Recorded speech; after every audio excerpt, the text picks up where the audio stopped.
NFTs are sweeping the art world. It's because it was sold as an NFT, or non-fungible token. I think it probably means digital art is here to stay. Decentralized, confusing, screenshotable. Dating back to as early as 2014, NFTs have been the cause of countless digital drawings of monkeys, confused parents. What's the matter, Pop? I'm confused. And offshore rug pulling operations that definitely started with the best of intentions. Recently, these bad boys have been undergoing a decent amount of scrutiny, with actual reputable publications shouting headlines like, NFT market collapses, and what's an NFT? Wait, sorry, that's from my recent Google history. Oops. Speaking of which, just in case you're already confused, according to Forbes.com, an NFT is a digital asset that represents real-world objects like art, music, in-game items, and videos. They are bought and sold online, frequently with cryptocurrency, and they are generally encoded with the same underlying software as many cryptos, which typically translates to you owning a minted digital file of some sort. But what spearheaded the popularity of non-fungible tokens? Well, it was most likely resulting from droves of new investors flocking to crypto in 2021 because of a Bitcoin and Ethereum bull run. Combine that with stories of brave young people becoming overnight successes from throwing monies at projects like CryptoPunks and artists like Beeple and Fewocious, making tens of thousands of dollars overnight on their work.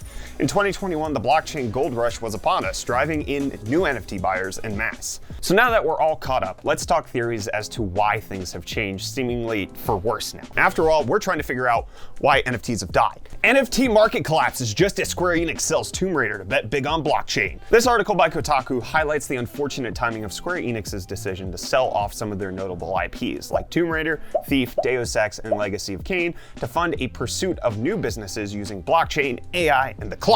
While not explicitly mentioning NFTs, Square Enix has gone on record mentioning that they believed in NFTs becoming a major trend in gaming going forward. The NFT bubble is showing clear signs of bursting. Here we have an article on Fortune.com, and author Chris Morris informs us that NFT sales have dipped from nearly 26,000 per day to just over 7,900 since the beginning of 2022 until now. The story then details the decline in assets like the Bored Ape Yacht Club, which a few days ago had an NFT decline by $68,000 in value, which sounds like a lot, but when you consider that the ape picture actually sold for a cool $224,000 still, it makes the price drop off make a little bit more sense. NFT sales are flatlining.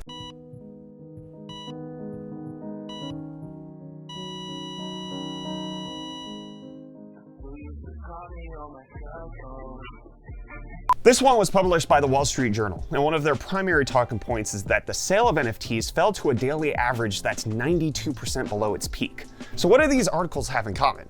Well, they pretty much all tell us nothing about what the actual problem is. The Square Enix story speculates that maybe they potentially sold some substantial IPs in order to fund an NFT venture, but that doesn't exactly mention what that has to do with the crypto crash. In Chris's article, it mentioned how numbers have dropped since January 2022, but we're also comparing now to a previous time where the interest in NFTs was at its utmost peak. Out of all of this, though, the only thing that actually doesn't make any sense is what the Wall Street Journal said about the daily average dropping 92%. According to this graph, the number of weekly NFT transactions isn't nearly close to being 92% down on its former glory. It's down from the peak, sure, but we take a look at related graphs, it's starting to paint a clearer picture and something smells fishy. The Wall Street Journal might be quoting daily numbers, but when it comes to weekly numbers, the story doesn't actually pan out. It seems to be a grab at them trying to sensationalize headlines, which is, great. But in an article by Cointelegraph.com, they detail that what is actually happening with NFTs isn't a collapse, but it's a consolidation. But Brett, the video is called Why NFTs Died, and now you're saying that everything's fine? Well, no. But what I am saying here is that the gold rush is potentially over. After a lifetime of speculation and opposition, it seems like non-fungible tokens are calming down. Not dying, just chilling out, so to speak.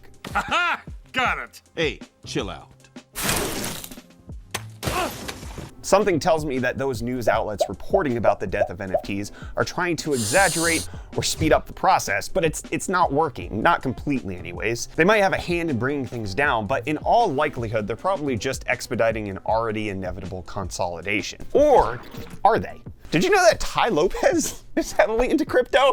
I couldn't, if you told me that and I wasn't researching for this video, would have never guessed. And he's into NFTs these days. He's not just shouting about Lamborghinis and knowledge in his garage. Now he's shouting about blockchain and trying to scam you, maybe? Mr. Lopez has a line of NFTs called OG, Original Garage. My garage. They have a Discord channel that you can join for free and a link on their website to their OpenSea page. They all offer various promises of real-world access to trendy spots like private hotels, VIP clubs, and exclusive restaurants filled with graphics that look like they were ripped straight from the Grand Theft Auto Online microtransaction screen. Oh my gosh, you want some shark cards, kids? And you might be thinking, oh wow, that doesn't sound so bad actually. See, that wasn't so bad, nothing got in.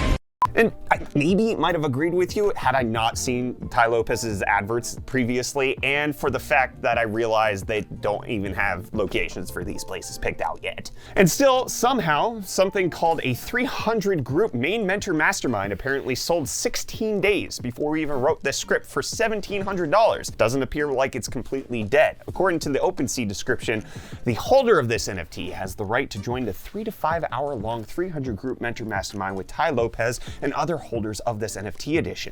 The mentor masterminds will take place in one of the major cities around the world and be with some of the best and brightest entrepreneurs from all around the world. But I mean, hey, who knows? Maybe Tai will actually deliver on all of the promises and some good will come from his NFTs. You know, he might be able to purchase a multi-million-dollar hotel and nightclub that only NFT holders can get into. That's a very easy business model to keep going. That being said, there still are some actually successful NFTs that have come to the surface recently. One being VeeCon. VeeCon in 2022 is a multi-day super conference later in May put on by Gary Vaynerchuk. Gary Vaynerchuk? Where only VeeCon NFT ticket holders are permitted to enter.